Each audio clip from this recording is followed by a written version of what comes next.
जय हिंद साथियों। सबसे पहले आप तमाम लोगों को, तमाम छात्रों को, खास करके जो ट्यूशन पढ़ा करके अपनी पढ़ाई पूरी करते हैं, जो कोचिंग पढ़ा करके अपनी पढ़ाई पूरी करते हैं, जो रात के वक्त रिक्शा और ऑटो चला करके अपनी पढ़ाई को पूरी कर पाते हैं, खास करके वैसे छात्र जो खाली समय में भरी दोपहरी में किसी निजी संस्थान का पर्चा लेकर के और उस पर्चे को बांट करके कुछ पैसा इकट्ठा करके अपनी पढ़ाई को पूरी कर पाते हैं, वैसे तमाम संघर्षशील छात्रों को, तमाम मेहनतकश छात्रों को, इस देश के तमाम नागरिकों को मेरी ओर से स्वतंत्रता दिवस की ढेर सारी शुभकामनाएं, आज़ादी की ढेर सारी बधाई। साथियों, आज हम एक ऐसे दौर में आज़ादी का पर्व मना रहे हैं जब पूरा विश्व एक वैश्विक महामारी के दौर से गुजर रहा है और इस महामारी में हमारा हिंदुस्तान भी अछूता नहीं है। और हम उम्मीद करते हैं कि आप अपने घर में होंगे, सुरक्षित होंगे, क्योंकि आपकी सुरक्षा ही हमारी राष्ट्र की ताकत है। साथियों, ये तेरा मेरा हम सब का भारत और इस भारत की आज़ादी का जो पर्व मना रहे हैं, तो हमें यह बात भी समझना होगा कि आज़ादी के 7 दशक बीत जाने के बाद भी क्या हम लोग एक जिम्मेवार नागरिक की भूमिका निभा पा रहे हैं या नहीं निभा पा रहे हैं, यह एक बहुत बड़ा सवाल है। सवाल यह भी है कि क्या हम एक सच्चे देशभक्त हैं या हम अपने अकॉर्डिंग, अपने अनुसार जो है देशभक्ति की परिभाषा को सिर्फ बदलते रहते हैं। अगर हम लोग 15 अगस्त 1947 के उस दौर को याद कर रहे हैं तो हमें यह भी समझना होगा कि आखिरकार ये आज़ादी हमको मिली कैसे। और जब इस बात को हम समझेंगे तो आपको सबसे पहले तो हम खुद बता दें कि मान लीजिए कि ये जो हम आपको फेसबुक पे वीडियो अपलोड कर रहे हैं, कुछ बोल करके, अच्छी बातें बोल करके अगर वीडियो अपलोड कर रहे हैं या लाइव आ रहे हैं, तो ये कोई देशभक्ति की परिभाषा नहीं है साथियों, और ना ही इस तरीके से कभी आज़ादी मिली थी। या हम अपने फेसबुक का प्रोफाइल पिक या अपने इंस्टाग्राम या अपने ट्विटर या अपने व्हाट्सएप का सिर्फ प्रोफाइल पिक बदल करके वहाँ पे तिरंगे झंडे का फोटो लगा देंगे तो वो भी कोई देशभक्ति की परिभाषा नहीं है और ना ही इससे किसी तरीके की आज़ादी मिलती है। हम इस बात को भी जानते हैं कि आप जो हैं आज जब आप टीवी को खोलेंगे, न्यूज़ चैनल को खोलेंगे, तो पूरे का पूरे जो है आज़ादी के जश्न में रंगा रहेगा। आपको भी लगेगा कि वाह, हमारा जो देश है यहाँ कितनी खूबसूरती है, हम लोग कितने अच्छे लोग हैं, हम सच में हम महान हैं, हम बहुत बड़ा देशभक्त हैं। अगर टीवी न्यूज़ चैनल को देख करके और आप जो है किसी मार्केट से 3-4 झंडे को लाते हैं आज 15 अगस्त के दिन, और एक झंडा जो है अपने घर के बाहर, एक अपने गाड़ी में, एक अपने छत पे और एक अपने ऑफिस में और एक और कहीं लगा करके आपको लगता है कि हम एक सच्चे देशभक्त हैं, तो आप बहुत बड़े गलतफहमी में जी रहे हैं। साथियों, मान लीजिए, देखिए, सबसे पहले बता दें कि हम किसी व्यक्ति पे या अपने देश के नागरिकों पे ब्लेम नहीं कर रहा हूँ। आप सब जानते हैं कि हम लोग जिस देश में रह रहे हैं वह एक डेमोक्रेटिक कंट्री है और डेमोक्रेसी को जिंदा रखने के लिए सवाल पूछना बहुत ज़रूरी होता है। इसीलिए मैं बार बार सवाल करता हूँ, खुद से भी और आप लोगों से भी। तो आप खुद सोच करके देखिए कि आज जैसे ही आज आज़ादी की शाम ढलेगी, उसी तरीके से हमारी देशभक्ति भी ढल जाती है। मसलन कि अगले दिन जब हम अपने अपने काम के लिए जाते हैं, मान लीजिए कि हम अपने ऑफिस में, अपने दफ्तर में जाते हैं और वहाँ पे रिश्वत का दौर शुरू हो जाता है। उसके अगले ही दिन हमको यह भी पता चलता है कि हिंदुस्तान के उस गांव में या हिंदुस्तान के उस शहर में या उस कस्बे में एक महिला के साथ हिंसा हुई है। उसके अगले दिन यह भी हमको पता चलता है कि हिंदुस्तान के उस शहर में धर्म के नाम पे झगड़ा हुआ है, धर्म के नाम पे नरसंहार हुआ है। उसके अगले दिन हमको यह भी सुनने को मिल जाता है कि महाराष्ट्र के उस गांव में या यूपी के इस गांव में या बिहार के उस गांव में जाति के नाम पे नरसंहार हुई है। उसके कुछ दिन के बाद हमें यह भी पता चल जाता है कि एक व्यक्ति को दलित होने के कारण या किसी को महिला होने के कारण उसको मंदिर में प्रवेश नहीं करने दिया जाता है, यह कहते हुए कि महिला अपवित्र होती है या दलित शूद्र होता है। ये कैसी मानसिकता है, ये कैसे चरित्र के हमारे देश में लोग हैं, यह एक बहुत बड़ा सवाल है। मैं इसीलिए आज आज़ादी के इस वर्षगांठ पे इन सब बातों को कह रहा हूँ साथियों।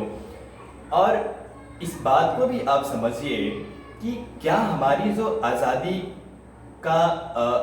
का जो बंधन है वो सिर्फ 1 घंटे या 1 दिन के लिए, सिर्फ 15 अगस्त या 26 जनवरी के लिए होता है? क्या आज़ादी का मायना जो है हम लोगों के लिए उस मैगी की तरह हो गया है जो झट से बन जाता है और झट से खत्म हो जाता है? हम लोगों को इस पुरानी मानसिकता को, हम लोगों को इस गैर जिम्मेदाराना मानसिकता से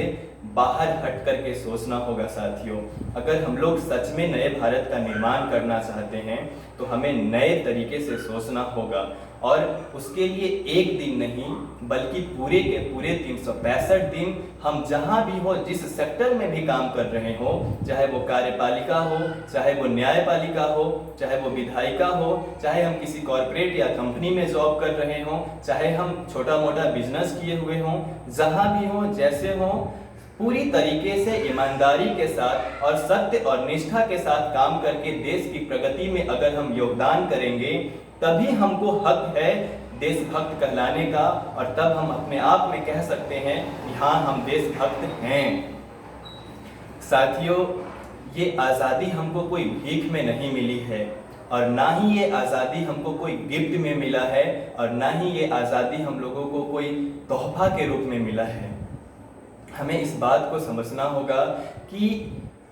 इस आज़ादी के लड़ाई में न जाने कितने महापुरुष अपने प्राण को त्याग दिए, तब जाकर के उनके बदौलत हम लोगों को ये आज़ादी मिली है। ये देश महात्मा गांधी के सपनों का देश है। ये देश बाबा साहेब भीमराव अंबेडकर और लौह पुरुष सरदार वल्लभ भाई पटेल के सपनों का देश है। ये देश खुदीराम बोस का देश है। जिस उम्र में हम और आप आज बात कर रहे हैं, उस उम्र में उनका भी उम्र खेलने कूदने का था, उनका भी उम्र पढ़ाई करने का था, उनका भी उम्र मोहब्बत करने का था, लेकिन उस उम्र में वो अंग्रेजों के लिए बम बनाने की तैयारी कर रहे थे, बम बनाने की ट्रेनिंग ले रहे थे, और अंग्रेजों पे बम फेंकने के कारण उनको फांसी की सजा सुनाई जाती है और उनको फांसी के फंदों पे लटका दिया जाता है। ये देश भगत सिंह का देश है, जिनका मानना था कि जिस देश की जनता गुलाम हो, उस देश के युवाओं को, उस देश के छात्रों को अपने कैरियर की नहीं, अपने परिवार की नहीं, बल्कि अपने देश की चिंता करनी चाहिए। हाँ, एक बात ज़रूर बोलूँगा, ये देश उन लोगों का बिल्कुल नहीं है जो यह बात में यकीन करते हैं कि हिंदू और मुसलमान एक नेशनलिटी के हो ही नहीं सकते। हिंदू और मुसलमान 2 अलग अलग नेशनलिटी के हैं। जिन लोगों को भी ऐसा मानना है, इस तरीके का विचार रखते हैं, मैं समझता हूँ ये देश उन लोगों का नहीं है। और जो लोग भी इंडियन नेशनलिज्म के जगह किसी रिलीजियस नेशनलिज्म यानी कि हिंदू नेशनलिज्म या मुस्लिम नेशनलिज्म को इम्पोज करने की कोशिश करते हैं, ये देश उनका भी देश नहीं है।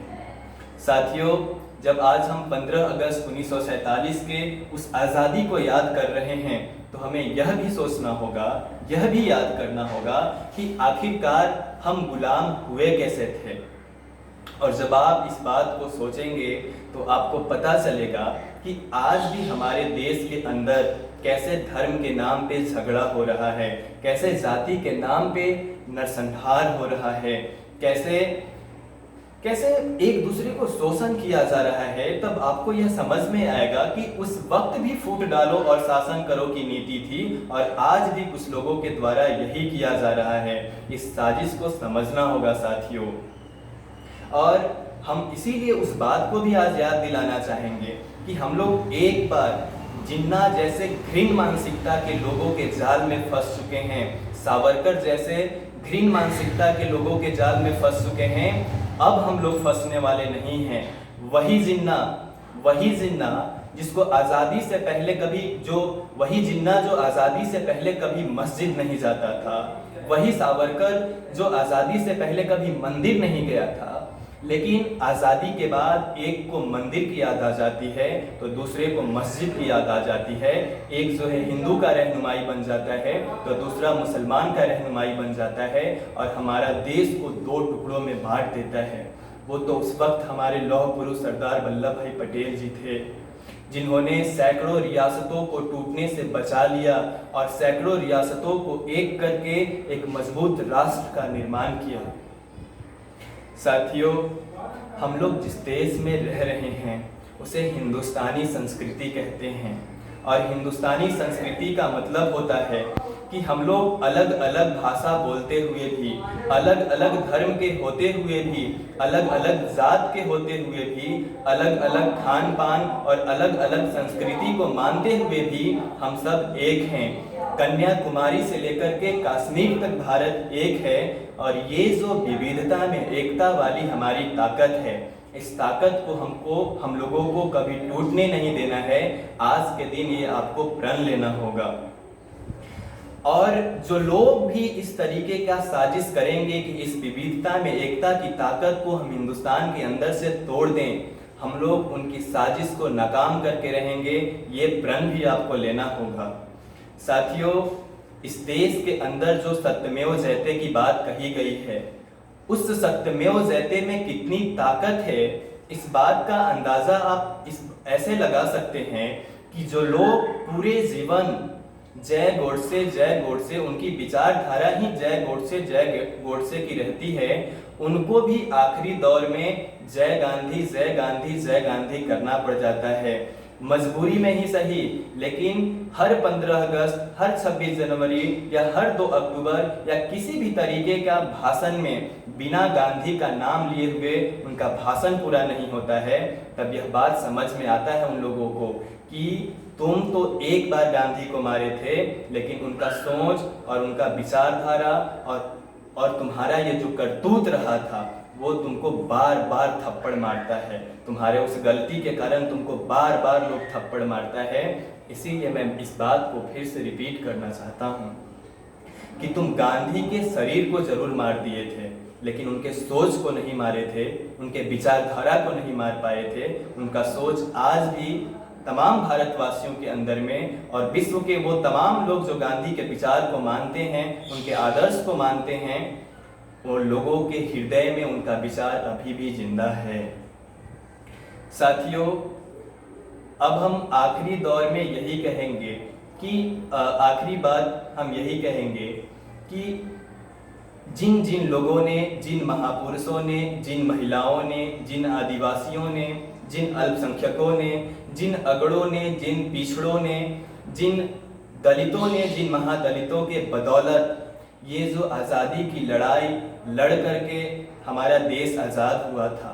और इन तमाम लोगों को आज़ादी की लड़ाई लड़ने के दौरान जो संघर्ष रहा था और उस संघर्ष के दौरान जो उनका अनुभव प्राप्त हुआ था और उन अनुभवों को सींच करके जो इस देश के अंदर में एक